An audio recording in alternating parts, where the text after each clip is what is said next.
Hello, bienvenue dans ce nouvel épisode de Croissante. Aider les gens à se reconnecter à eux-mêmes et trouver l'inspiration pour se transformer grâce aux médecines naturelles, à la spiritualité et au voyage, voilà l'ambition que j'avais en créant ce podcast.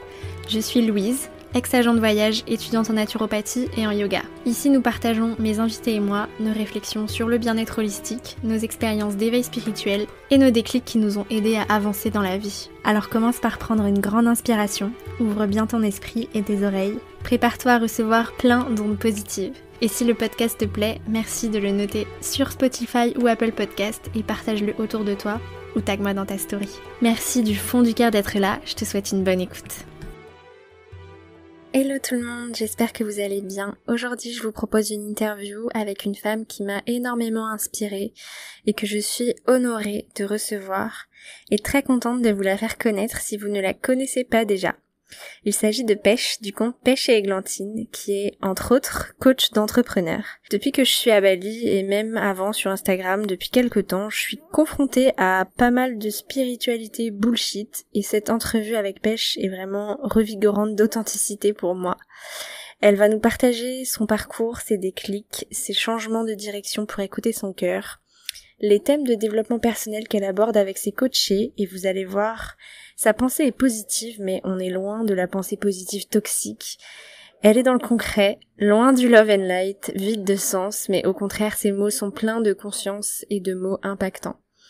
À la fin de l'épisode, on va aussi parler de ses choix face à la privation de liberté qu'on connaît tous, parce que j'avais vraiment envie de vous partager son message de tolérance et d'amour face à tout ce qui se passe dans le monde. Sachez qu'elle vient de sortir un sublime livre destiné à toutes les personnes qui veulent prendre leur envol et devenir indépendantes dans leur business. C'est paru aux éditions Le Duc, je mets le lien pour le commander dans la description de l'épisode. Je profite aussi de cette intro pour vous dire qu'à partir de maintenant, le podcast ne sera plus hebdomadaire mais bimensuel parce que j'ai besoin de plus de temps pour me plonger dans mes études de naturopathie et de nutrition végétale. Et comme je me suis découvert une passion pour éditer des vidéos, vous aurez au moins une fois par mois, si c'est pas 2 fois par mois, une vidéo YouTube en plus des 2 podcasts par mois. Le podcast sera donc un lundi sur 2 et je continuerai du coup à créer du contenu toutes les semaines, soit en podcast, soit sur YouTube, soit sur Instagram. Donc merci de continuer à soutenir mon travail en partageant et en notant le podcast. Je vous fais de gros bisous et bonne écoute. Avant de commencer l'épisode, laisse-moi te parler de mon partenaire affilié Evolume, mon application de méditation guidée dont je parle longuement dans l'épisode 15. Si tu veux profiter d'une carte cadeau pour tester gratuitement l'application pendant 1 mois, avant de télécharger l'application, clique sur le lien que je t'ai mis en bas en description d'épisode et entre le code Croissante. Tu auras accès à l'application gratuitement avec toutes les fonctionnalités et les rituels de méditation quotidiens pendant 1 mois. Ensuite, tu pourras choisir soit de rester abonné au prix normal ou tu pourras même payer moins cher si tu en fais la demande. Et si tu ne souhaites pas continuer la formule payante, aucun souci, tu peux résilier à tout moment, mais tu auras à vie une bibliothèque de programmes de méditation gratuits, donc de quoi prendre soin de toi, de ton bien-être, de ta santé mentale et manifester tes rêves. À chaque fois qu'une personne profite de ma carte cadeau, je reçois une petite commission. Merci à tous de jouer le jeu, de vous faire du bien en me soutenant et en soutenant le podcast. Allez, je te laisse maintenant écouter l'épisode. Bonne écoute. Bonjour Pêche, comment vas-tu ? Bonjour Louise, je vais très très bien et toi ? Eh bien, ça va très très bien aussi. Je suis à Bali et il fait très chaud, donc je suis mieux là-bas qu'en France. Oui, là clairement, si tu veux du froid, c'est vrai qu'on en a. Ouais, je t'en envoie avec grand plaisir. Bon en tout cas merci de venir dans mon podcast. Je suis vraiment très contente de te recevoir parce que comme je te l'avais déjà dit un peu par message, c'est vraiment en écoutant ton podcast que j'ai eu quelques prises de conscience et que ça m'a motivée à créer mon podcast à moi. Donc je suis très contente de te recevoir et j'ai hâte. Moi, je suis très touchée, très honorée d'être ici, que tu aies pensé à moi et je sens que ça va être un très bel épisode. Trop cool, et j'ai hâte de partager à mes auditeurs la belle personne que tu es. Donc on va commencer par le commencement. Tu vas nous dire un petit peu qui tu es, comment tu as envie de te définir aujourd'hui, pas forcément en fonction de ta profession, mais voilà, en quelques mots, qui es-tu ? Ouais. Je crois que je suis une humaine qui aime la vie. Effectivement, je fais plein de choses au quotidien. Je suis coach pour entrepreneurs, je suis accompagnante, j'ai écrit un bouquin, j'ai un podcast. Enfin, je fais plein de trucs, de la création de contenu. Mais je crois que ce qui rassemble tout ça, c'est vraiment l'amour de la vie et la curiosité, la curiosité pour l'humain, pour qui on est nous-mêmes en tant qu'humains, pour qui sont les autres, décoder les autres, les comprendre, les accompagner, les élever. C'est, ouais, je pense que tout se rassemble autour de cet amour pour la vie, donc je dirais ça. C'est dommage que les auditeurs peuvent pas voir tes yeux actuellement, mais tu as vraiment toujours les yeux qui pétillent quand tu parles et quand tu partages des choses, et ça se voit que effectivement t'es dans la vie et t'aimes ça et tu fais les choses avec le cœur. Merci. Alors, est-ce que tu peux nous parler un peu plus de ton parcours? Parce que moi, je te suis depuis 1 an. Tu as sûrement dû partager ton parcours et tout ça il y a pas mal de temps, mais moi, je suis pas au courant de tout, je pense. Donc, j'ai un petit peu envie de savoir quel est ton parcours et les déclics que tu as probablement eu pour en être là où tu en es. Ouais. Alors, je ne sais pas où je commence. Peut-être fin du lycée, je suis partie en classe prépa aux grandes écoles. Donc en France, c'est les classes Hippocagne pour les connaisseurs. Mais du coup, voilà, c'était une classe prépa très très complète. Moi, c'était en BL, du coup, il y avait vraiment de tout, qui me destinait normalement à devenir une personne importante de ce monde, entre de gros guillemets, tu vois. Et je suivais la voie de mes parents, la voie qu'on m'avait prédestinée à prendre en fait. Et puis au fur et à mesure, j'ai commencé à remettre ça en question. Alors j'ai fini cette classe prépa, je suis partie non pas à l'ENS comme ça m'était destiné ou à Sciences Po ou des choses comme ça. J'ai choisi d'aller dans une école de commerce qui me semblait un peu plus concrète, un peu plus dans la vie réelle, et qui en fin de compte n'était pas forcément, tu vois, c'était un mix entre je veux faire plaisir à mes parents, je veux faire quand même une voie qui est socialement bien validée, tout ce que tu veux, et en même temps j'essaye un peu de m'écouter, donc j'essaye de faire un petit mix. Sauf qu'en fait c'était toujours pas ça, c'était toujours pas moi, c'était beaucoup trop dans des cases, dans des cadres, beaucoup trop stéréotypé, et tous les stéréotypes qu'on entend sur les écoles de commerce, pour moi c'est ce que j'ai vu aussi là-dedans, et j'ai tout fait pour en sortir. J'ai toujours travaillé à côté de ça pour payer l'école qui est extrêmement chère, pour payer un appart. Donc, ça me permettait aussi en plus de sortir de ce microcosme. Et puis, plus j'ai avancé dans ces études, plus j'ai commencé à me poser des questions. C'est à ce moment-là où j'ai créé le blog, parce que Pêche et Églantine, à la base, c'est un blog. C'est une sorte de journal intime où je partage mes réflexions, mes idées, mes prises de conscience, tout ce que je pouvais pas parler, ce que je pouvais pas évoquer en école de commerce, parce que tu parles d'écologie, tu parles de yoga, de spiritualité, on te prend pour une tarée, littéralement, enfin, on te regarde, mais comme c'est juste pas possible. Alors, j'ai une question, pourquoi Pêche et Églantine? Je suis désolée, c'était pas prévu, et j'ai pas réussi à trouver l'information. Oui, pas de problème pour expliquer ce nom que j'ai choisi avec beaucoup d'intention. La pêche, c'est pour le côté avoir la pêche, la motivation, la vie, l'énergie. Et l'églantine, c'est pour le côté douceur, bienveillance. Tu vois, le côté plus féminin. La pêche, c'est plus pour moi le masculin, le soleil. Et l'églantine, c'est le féminin, la douceur. En fait, c'est une fleur. Je sais pas si tu vois ce que c'est, mais voilà, c'est une petite fleur rose. Et ça a en plus un attachement familial, parce que c'est, quand j'étais petite avec ma grand-mère, je faisais des couronnes avec des fleurs d'églantine, avec des branches d'églantier en fait, et du coup ça a aussi cette portée familiale et générationnelle pour moi qui est importante. Donc voilà, ce terme qui est venu il y a quelques années maintenant en école de commerce à la fin de mon master, et qui est resté parce que je l'aime beaucoup, mine de rien, et que je trouve qu'il me représente encore assez bien. Ok. Trop bien, ma curiosité est assouvie. Tu peux continuer sur ton parcours du coup après par rapport à ton blog, après ce qui s'est passé. Ouais, du coup, je lance le blog en école de commerce. Après, je pars en CDI, parce que je suis toujours dans cette histoire de je veux être validée, je veux cocher les cases, je veux exister à travers cette réussite sociale qu'on m'a tellement vendue. Je veux être aimée aussi, parce que j'ai l'impression, ça j'ai fait j'ai compris après que, en fait, j'avais la sensation d'être aimée, notamment par mes parents, parce que je validais des choses, parce que je réussissais à l'école, que j'avais des bons diplômes, etc. Et donc, j'ai appris à me détacher de tout ça. Et je suis mine de rien partie en CDI, parce que le temps que tu te détaches, que tu fasses cette introspection, tu peux pas tout changer dans ta vie. Donc, je me suis donné le temps, et puis au fur et à mesure, j'allais dire j'ai compris qui j'étais. Non, je pense que jamais j'aurai cette notion-là de qui je suis, mais j'ai un peu plus déconstruit ce que j'avais construit en termes de validation sociale, ce qui m'a permis, au bout de 3 ans dans le salariat, de dire stop, de dire maintenant je m'en vais, je plaque tout. Et du coup, j'ai littéralement tout plaqué. Je suis partie à l'autre bout de la France. J'ai quitté mon job. Je suis partie à l'autre bout de la France avec ma valise dans une ville que je connaissais pas du tout. Je connaissais rien ni personne. Je suis arrivée là toute seule avec mes bagages et puis j'ai construit mon entreprise. J'ai essayé au début. Je savais pas où j'allais. Je savais pas ce que j'allais faire. Je savais juste que pêche et églantine, c'était ce qui me faisait me lever le matin. Je me levais à 5 heures avant d'aller au boulot pour travailler dessus.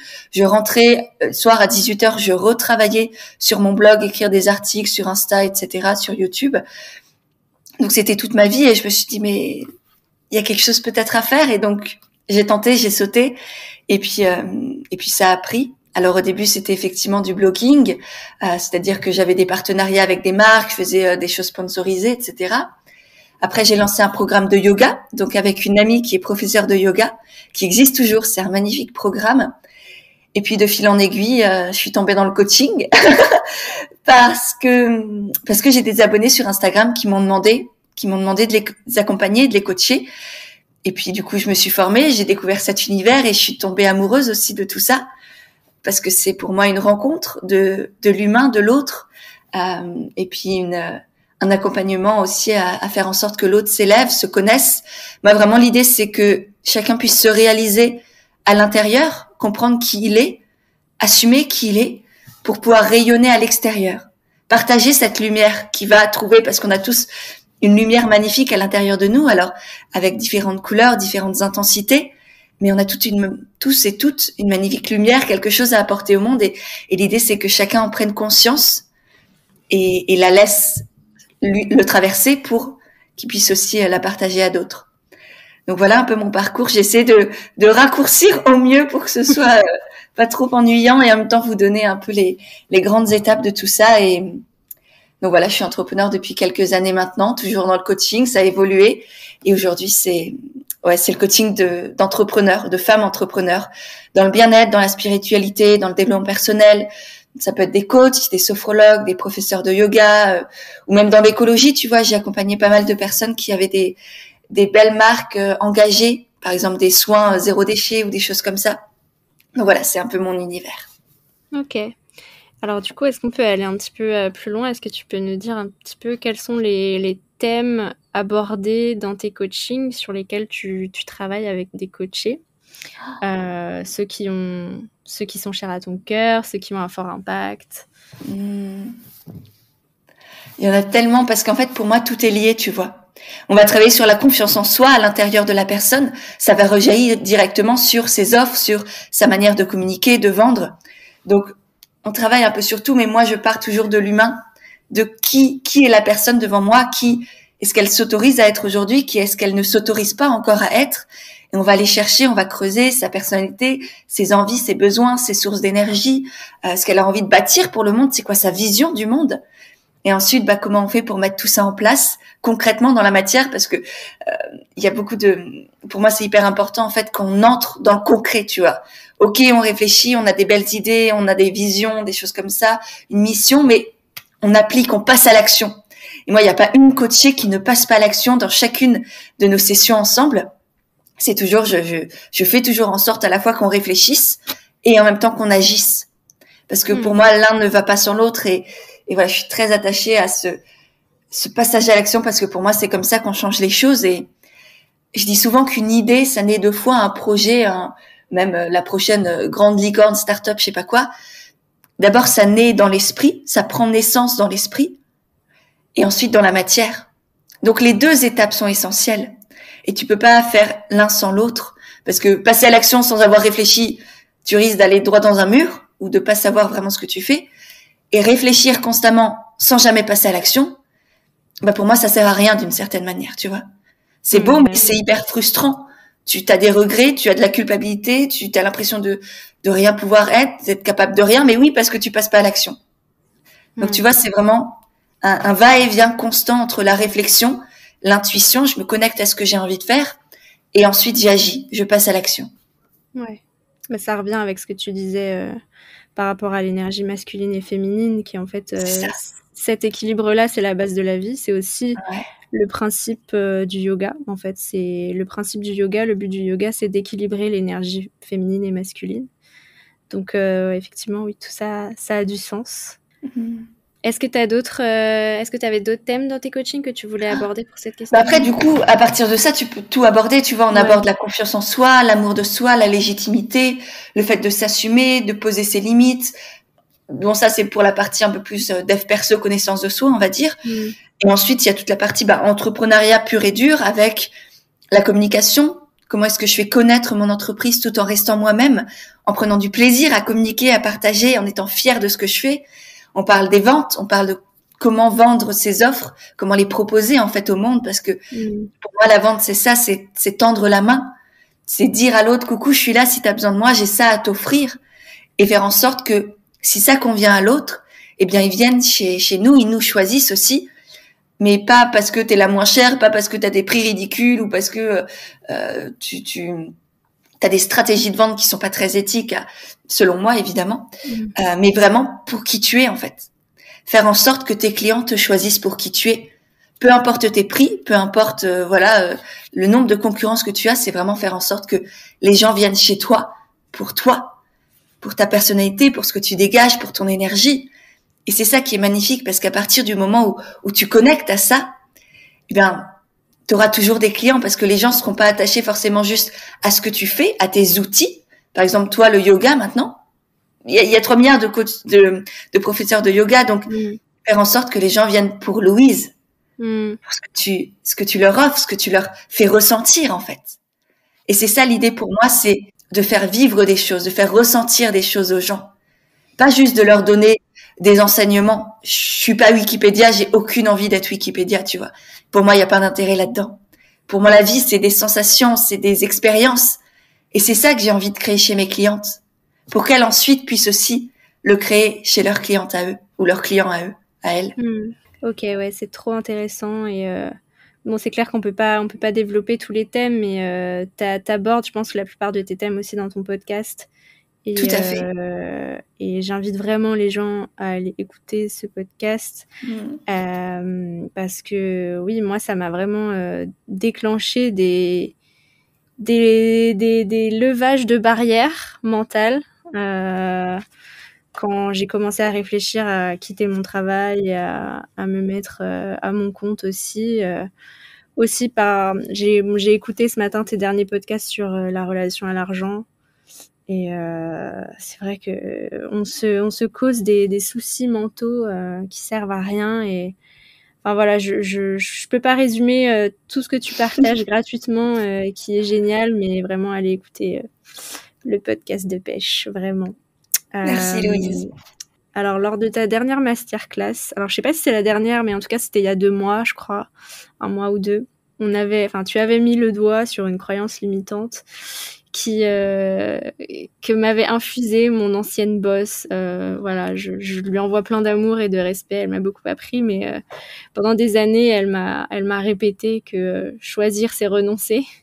Ouais. Et ça m'avait dans ta dernière masterclass, j'ai eu un choc émotionnel en t'entendant donner la réponse en fait à cette croyance limitante. Est-ce que tu peux nous dire avec ton charisme à nos auditeurs et slash mes collègues qui savent très bien de qui je parle, comment tu réponds à cette croyance? Ouais, je me souviens effectivement, ça m'avait beaucoup touchée. Je me souviens très bien du message que tu as envoyé quand j'ai dit ça, enfin de cette notion-là, de ce qui s'est passé pour toi. Et effectivement, j'ai longtemps entendu que choisir c'est renoncer, mais pour moi, choisir c'est avancer. Choisir c'est se choisir. Ouais. Choisir c'est décider d'avancer. C'est rien mettre de côté, c'est pas forcément renier ou abandonner quoi que ce soit, mais c'est faire un pas. Et c'est se choisir soi, c'est choisir ses valeurs. C'est se construire et construire le monde de demain, parce que, tu vois, dans les choix, on est tous face à des choix plus ou moins importants, on va dire, dans nos vies au quotidien. Mais tant qu'on reste bloqué, on s'empêche d'avancer, on s'empêche de vivre d'une certaine manière.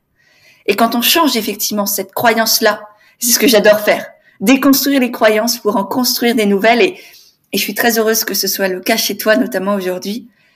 Quand on voit ça, en fait, c'est juste un pas à faire. Et si c'est pas le bon, je reviens en arrière et je ferai l'autre. Tu vois, je pourrais toujours. Souvent, on peut faire l'autre choix et souvent on se fait, on croit qu'il y a énormément de risques, on peut mourir demain si on fait le mauvais choix. Mais en fait, prenons du recul aussi sur tout ça et regardons les choses avec un peu plus de hauteur. Et en fait, quand on fait ça, on voit que le risque, il y en a pas. Le seul risque, c'est d'attendre que la vie passe, de rien avoir vécu, parce qu'on était bloqué devant un choix qui nous semblait trop important, sans voir qu'en fait, on pouvait faire le choix A, le tester, aller au bout. Et puis, si ça nous convenait pas, on revient en arrière. Et ça aussi, revenir en arrière, c'est avancer dans une autre direction. Tu vois, c'est pas abandonner quoi que ce soit, c'est pas une preuve d'échec ou je ne sais pas quoi. C'est juste reculer, c'est avancer dans une autre direction. Et ça aussi, je pense que ça peut faire du bien à comprendre. Et puis, on a toujours plein de choix. Donc ouais, je pense que c'est important d'arrêter de croire que choisir, c'est renoncer et de prendre conscience que choisir, c'est avancer. Oui, et puis choisir, c'est renoncer, c'est une formule qui est très négative en fait. C'est de la pensée négative. On te dit t'as voulu cette promotion, et t'auras plus les avantages de ton ancien poste. T'as voulu te lancer dans l'entrepreneuriat, t'auras plus la sécurité. Et voilà, la pensée positive, c'est un terme qui est un peu galvaudé, qui veut un peu rien dire, mais toi, tu le dis dans l'introduction de ton podcast, tu aides les gens à garder, à maintenir une pensée positive envers son activité. Ouais. Et le terme de pensée positive dans tout ce que tu partages, il est très concret en fait, parce que effectivement, quand on te répète ce genre de trucs négatifs dans ta tête, et que t'as quelqu'un en face de toi qui te dit mais non, même si tu choisis quelque chose, peut-être que tu perds d'autres choses, mais regarde tout ce que tu gagnes. C'est fou. Ouais. Donc, oui, je pense que tu le sais aujourd'hui que les mots comptent énormément pour moi. Que ce soit l'écriture sur Instagram, par exemple, dans les posts, ou même chaque mot que j'utilise, j'essaye vraiment de choisir en conscience chaque mot que j'utilise pour qu'il élève, pour qu'il porte. Et ça a un immense impact. Et effectivement, les mots qu'on nous répète, les phrases qu'on nous a répétées quand on était enfant, quand on était à l'école, par nos professeurs, par nos amis, parfois, par ensuite, effectivement, nos collègues de travail ou nos managers, ont un poids immense. Mais c'est aussi à nous de reprendre notre responsabilité, et de prendre conscience que c'est pas parce qu'on nous les a répétés qu'on était obligé de les inculquer dans notre esprit. Tu vois, c'est nous qui avons ouvert les portes de notre esprit à toutes ces bêtises. Et donc, bien sûr, c'est facile à dire là maintenant, mais on ne conscientise pas forcément du tout, mais aussi prendre conscience que c'est nous qui avons décidé de laisser entrer tout ça. Mais du coup, c'est génial parce qu'aujourd'hui, on peut décider de libérer tout ça, de se libérer de tout ça pour construire des pensées, des croyances qui nous élèvent, qui nous conviennent à nous, que l'on choisit et pas qu'on subit de l'extérieur. Et un boss, un manager, un collègue, un ami, n'importe qui sur Instagram, s'il nous dit quelque chose qui ne nous convient pas, on n'est pas obligé de le croire vrai. On peut lui dire merci, mais ça t'appartient à toi. Donc je te le rends, je te le laisse. Moi, je le fais pas entrer en moi. Bien dit. Qu'est-ce que ton activité d'entrepreneur t'a apporté et qu'est-ce que tu aurais à dire aux gens qui auraient envie de se lancer là maintenant? Tellement. Aujourd'hui, je me conscientise. Je suis entrepreneur. Tu vois, ça fait partie de mon identité, ça fait partie de ce qui me fait vivre. Enfin, pas juste parce que je gagne de l'argent, mais vraiment de ce qui m'anime au plus profond de mes tripes, de mon cœur. C'est parce que l'entrepreneuriat, c'est créer.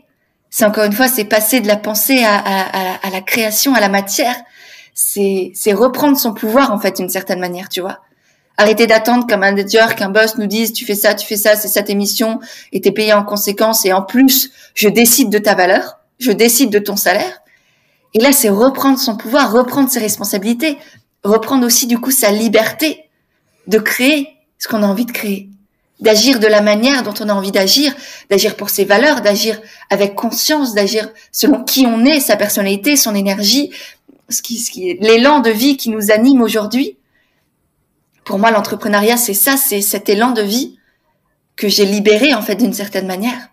J'ai arrêté d'attendre, j'ai arrêté de subir, arrêté d'être validée par l'extérieur et je me suis donné ma propre validation. J'ai appris à me faire confiance, j'ai appris à m'aimer, à me respecter et ouais, à voir tout ce que j'étais capable de faire. Et ça n'a juste, je peux pas mettre des mots simples dessus. C'est vraiment une question de sensation intérieure, ça me fait vibrer, en fait. Ça a donné un sens à ma vie. C'est con. Enfin, ça peut paraître très superficiel ou un peu bisounours, mais ça a littéralement donné un sens à ma vie. Parce que je peux changer demain. J'ai le droit d'évoluer. J'ai appris à me connaître. Je me déconstruis tous les jours. Je me reconstruis tous les jours. Je rencontre des gens extraordinaires tous les jours. J'accompagne des femmes juste incroyables à elles aussi se découvrir, s'ouvrir au monde et se laisser rayonner, prendre conscience de leur lumière et la partager. Donc vraiment, c'est extraordinaire ce que ça m'a apporté. Trop bien, ça donne envie. Et ouais, je ressens la même chose, même si j'ai pas vraiment lancé mon business. Pour l'instant, le seul chiffre d'affaires que j'ai réalisé, c'est pour mes petits partenariats Instagram, mais tu vois, Louise, juste le simple fait que tu dises petit partenariat. Oui, mais c'est parce que ça, c'est mon side business. Mon vrai business, il est encore en gestation, tu vois. Oui, ça d'accord, mais déjà, valoriser tout ce que tu crées, déjà, c'est des partenariats Instagram et c'est déjà immense. Ouais, et en plus, c'est pas du petit partenariat en vrai, donc effectivement. Non, mais je te titille, mais je me permets parce que voilà. Mais je pense que ça fera aussi du bien aux auditeurs d'entendre ça, de chaque mot que vous avez, que vous partagez ou même que vous pensez dans votre tête a un impact sur la manière dont vous voyez les choses, dont vous voyez le monde et ce que vous mettez en place pour le créer, la confiance que vous avez en vous. Donc, tes partenariats sur Instagram, point. Tes super partenariats sur Instagram, si tu veux. Mes partenariats de ouf, ouais, non mais voilà. Ça me donne une idée. Enfin, là, c'est coaching en direct. Ça pourrait être une idée d'épisode de podcast. Pêche me coach en direct. Ok, alors je sais que alors pour moi la spiritualité c'est simplement être consciente de ce qu'on fait. Donc je pense que toi tu es très consciente et tu prends vraiment le temps d'être dans le moment présent et de conscientiser tout ce que tu fais.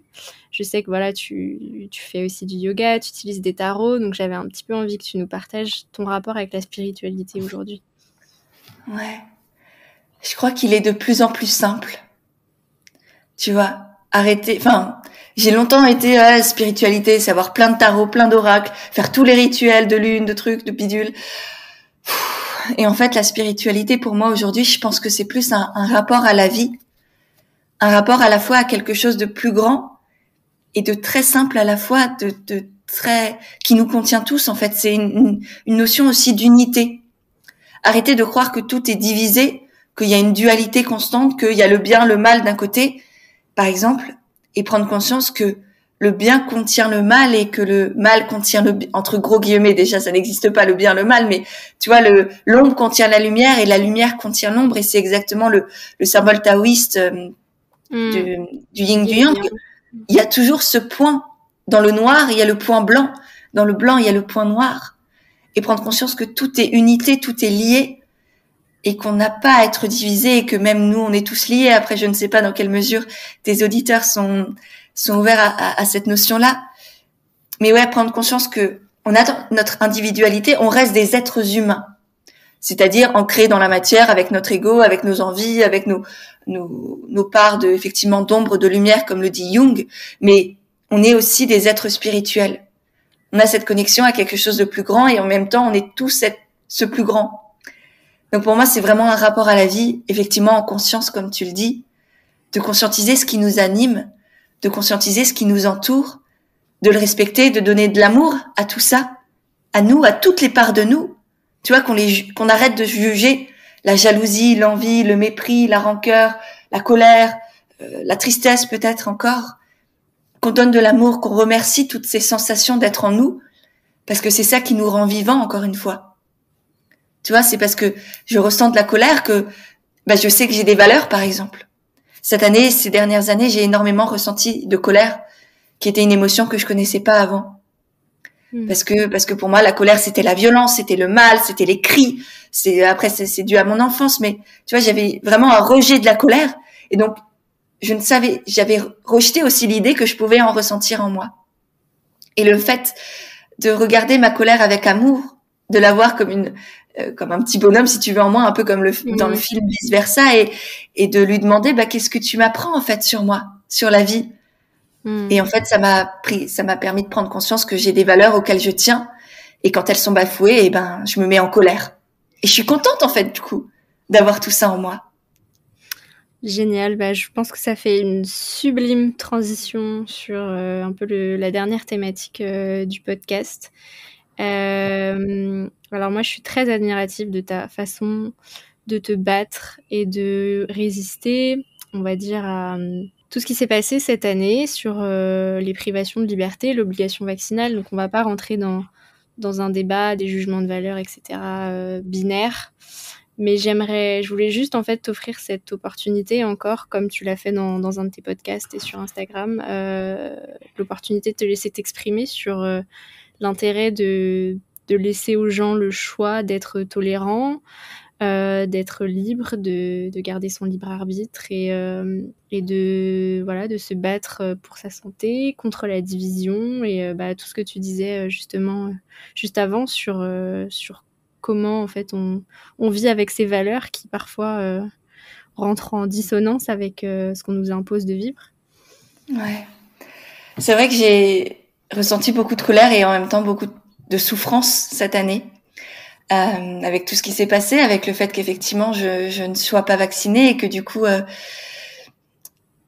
ça m'a beaucoup pesé parce qu'à la fois j'avais pour moi la sensation, et c'est vraiment très personnel et chacun moi l'idée c'est que chacun soit libre en fait. Que chacun prenne cette liberté et fasse ses choix en conscience. C'est vraiment tout ce qui compte. J'ai toute ma famille, la plupart de mes amis qui sont vaccinés, je les aime d'un amour profond. Mais ce qui me chagrine, ce qui m'a beaucoup presque traumatisé cette année, c'est que les gens ne conscientisent pas, ne se posent pas de questions. C'est ça qui m'a mis en colère, en fait.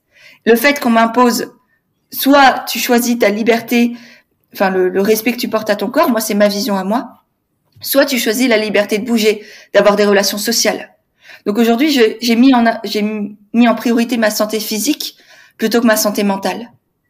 Mais là, ça fait 2 ans. Enfin, ça va faire 2 ans. Après, il y a eu des périodes, effectivement, où j'ai pu aller dans des cafés, j'ai pu sortir, voir des gens. Mais aujourd'hui, ça fait bientôt 1 an que je suis pas allée dans un cinéma, pas au resto, pas dans une salle de sport. Moi qui adorais sortir, pas dans un cours de danse.